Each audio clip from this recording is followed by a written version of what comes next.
చౌటుప్పల్ మున్సిపాలిటీలో high drama చోటు చేసుకుంది. 7వ ward councillor MLA Komatireddy Rajagopal Reddy వాహనం నుంచి దూకి పారిపోవడం హాట్ టాపిక్ అయింది. ఎన్నికల ప్రచార సమయంలో మున్సిపల్ చైర్పర్సన్ పదవి ఇస్తామని హామీ ఇచ్చారని, చివరికి 9వ వార్డు కౌన్సిలర్ పావనిని చైర్పర్సన్ గా ఎన్నుకున్నారని వాణి ఆరోపిస్తున్నారు.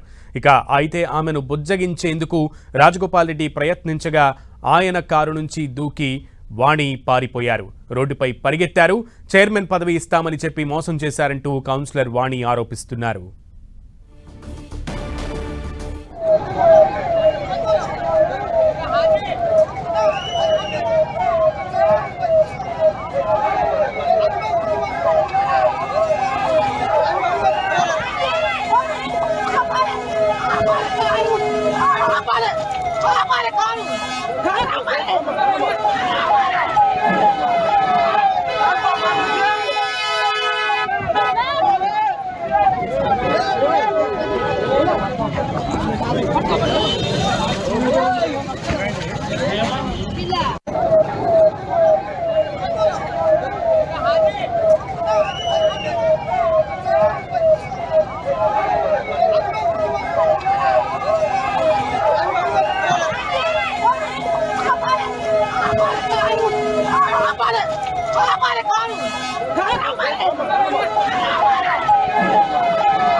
రైట్, ఈ చౌటుప్పల్ మున్సిపాలిటీలో ఒక హై టెన్షన్ వాతావరణం నెలకొంది. ఒక పెద్ద హై డ్రామానే నడిచిందని చెప్పొచ్చు మెయిన్ రోడ్డు మీద. పూర్తి సమాచారం మా ప్రతినిధి చంద్రశేఖర్ని అడిగి తెలుసుకుందాం. చంద్రశేఖర్, అసలు చౌటుప్పల్ మున్సిపాలిటీలో ఏం జరుగుతోంది?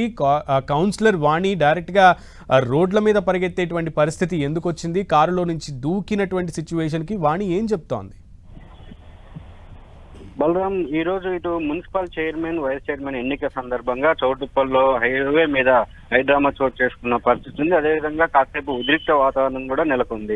అయితే దీనికి సంబంధించి మొదటి నుంచి కూడా ఇటు చౌటుప్పల్లో ఇటు వాణి సంబంధించి రాజగోపాల్ రెడ్డి ఎమ్మెల్యే, స్థానిక ఎమ్మెల్యే రాజగోపాల్ రెడ్డి పలుమార్లు ప్రచారంలో ఆ వాణికి ప్రయారిటీ ఇస్తానని, నా తర్వాత అంత క్యాపబిలిటీ ఉన్న వ్యక్తి వాణి అని చెప్పి ఆమె పలుమార్లు చెప్పడం జరిగింది. అదేవిధంగా మున్సిపల్ చైర్మన్ కూడా ఇస్తారని చెప్పి ఆ ప్రచారం అయితే జరిగింది. అనుచరులు కూడా వాళ్ళ అనుచరులు కూడా ప్రచారం చేస్తున్నారు. కానీ అంటే ఈ గెలిచిన తర్వాత మొన్న ఫలితాలు వెలువడిన సందర్భంలో ఆ ఫలితాలు వెలువడిన తర్వాత పూర్తి స్థాయిలో మెజార్టీ వచ్చింది కాంగ్రెస్ పార్టీకి. ఆ తర్వాత కౌన్సిలర్లందరినీ కూడా సాయంత్రం క్యాంపుకి తరలించారు.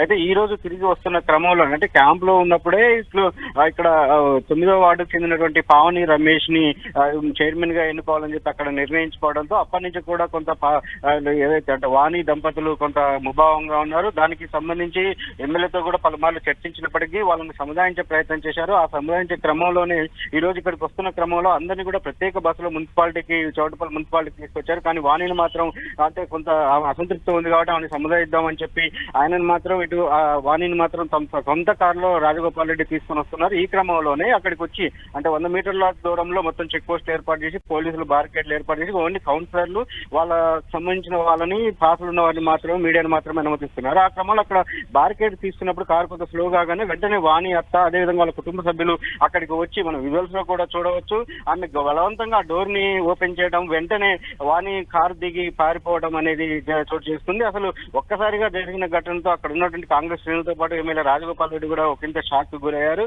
అయితే వెంటనే ఆమెని తీసుకొచ్చే ప్రయత్నం చేసినప్పటికి కూడా అందుబాటులోకి రాలేదు. ప్రమాణ స్వీకారం జరుగుతున్నప్పుడు కూడా ఇటు కౌన్సిలర్ల ప్రమాణ స్వీకారం జరుగుతున్నప్పుడు కూడా ఆమె అయితే ప్రమాణ స్వీకారానికి రాలేదు. ఆ తర్వాత అంటే కాంగ్రెస్ కి పూర్తిస్థాయిలో ఇటు మద్దతు అంటే మెజార్టీ సభ్యులు ఉన్న నేపథ్యంలో ఎటువంటి ఇబ్బంది తలెత్తకుండా చైర్మన్, వైస్ చైర్మన్ ఎన్నికైతే పూర్తయింది. కానీ ఆమె ప్రమాణ స్వీకారానికి మాత్రం రాలేదు. తర్వాత ఆమె ప్రమాణ స్వీకారం చేశారని చెప్పి తెలుస్తా ఉంది. కానీ తన అసంతృప్తిని అంటే ఆమె లేకున్నంత మాత్రం అక్కడ చైర్మన్ ఎన్నిక ఆగదు. కానీ తన అసంతృప్తిని తీవ్ర స్థాయిలో ఉంది, ఎంత తీవ్రంగా ఉందో చూపేందుకే వాణి ఆ ప్రయత్నం చేసింది చెప్పితే ఆ అనుచరులు, వాళ్ళ కుటుంబ సభ్యులు చెప్తా ఉన్నారు. కానీ ఒక ఎమ్మెల్యే రాజగోపాల్ రెడ్డి మొదటి నుంచి కూడా ఇట్లా ఇస్తామని చెప్పి తర్వాత ఇలా చేయడం కరెక్ట్ కాదు, తమని మోసం చేశాడని బలంగా అంతా మొత్తం స్థానికంగా కూడా వాళ్ళ వార్డులో, డివిజన్ లో మొత్తం కూడా కౌన్సిలర్ వార్డులో కూడా ఎక్కువగా స్థానిక కార్యకర్తలు కూడా పెద్ద ఎత్తున ప్లకార్డులు ప్రదర్శిస్తూ మున్సిపాలిటీ ఎదుట ఎన్నిక జరుగుతున్న సందర్భంలోనే పెద్ద ఎత్తున నిరసనకు దిగారు. రాజగోపాల్ రెడ్డికి వ్యతిరేకంగా నినాదాలు చేయడం మాత్రం ఇటు రాజకీయ వర్గాల్లో అంటే సొంత పార్టీలోనే తీవ్ర అసంతృప్తి సంబంధించి కొంత చర్చనీయాంశంగా మారిన పరిస్థితి ఉంది. బలరాం. Okay, thank you.